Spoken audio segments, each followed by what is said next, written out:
countdown start to the DMK ruling. Countdown start. Mr.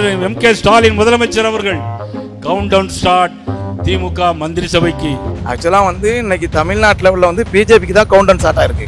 ரெண்டாவது ஏடிஎம்கேக்கு, மூணாவது பாட்டாளி மக்கள் கட்சி. இவங்கெல்லாம் பார்த்தீங்கன்னா பலகீனமான நிலைமையில் இருக்காங்க. ஆனால் டிஎம்கே வந்து பழம்பெரும் கட்சி, எல்லாத்துக்குமே தெரியும். தமிழ்நாட்டை ஒரு 30 வருஷம் ஆண்டிருக்கு. முத்தமிழ் அறிஞர் கலைஞரை விட இன்னைக்கு மு க ஸ்டாலின் ஐயா வந்து தரமான சம்பவங்கள் நிறைய விஷயங்கள் செய்கிறாப்புல. அது மட்டும் இல்லாமல் தமிழ்நாட்டுக்கு அவங்க செய்யக்கூடிய திட்டங்களை பார்த்தா இன்னைக்கு பிஜேபியே பயந்து போகிற அளவுக்கு தான் இன்னைக்கு இருக்குது. அதில் எந்த மாற்று கருத்தும் கிடையாது. ஆனால் வந்து நயனா நாகேந்திரன் சொல்கிறதே வந்து ஒரு காமெடியான விஷயமா இருக்குன்னா பொதுமக்களாகவும் நாங்களும் அப்படி தான் பார்க்குறோம். அதில் எந்த மாற்று கருத்து கிடையாது. ஏன் கேட்டிங்கன்னா இன்னைக்கு ஸ்டாலின் ஐயா வந்த பிறகு தமிழ்நாட்டுக்கு பாதுகாப்பு மட்டும் இல்லாமல் நிறைய திட்டங்கள் நிறைய நடக்குது, நல்ல திட்டங்கள். அதை சதி செய்யறதுக்காக இன்னைக்கு நார்த் இந்தியாவிலேருந்து நிறைய பேர் இறக்கி நிறைய வந்து தப்பான விஷயங்களை பரப்புறதுக்குன்னு பெரிய கூட்டமே இன்னைக்கு செயல்பட்டு இருக்கு. டிஎம்கே மாபெரும் வெற்றி பெறும் என்பதை நான் இந்த தருணத்தில் உங்களுக்கு சொல்லிக்கிறேன்.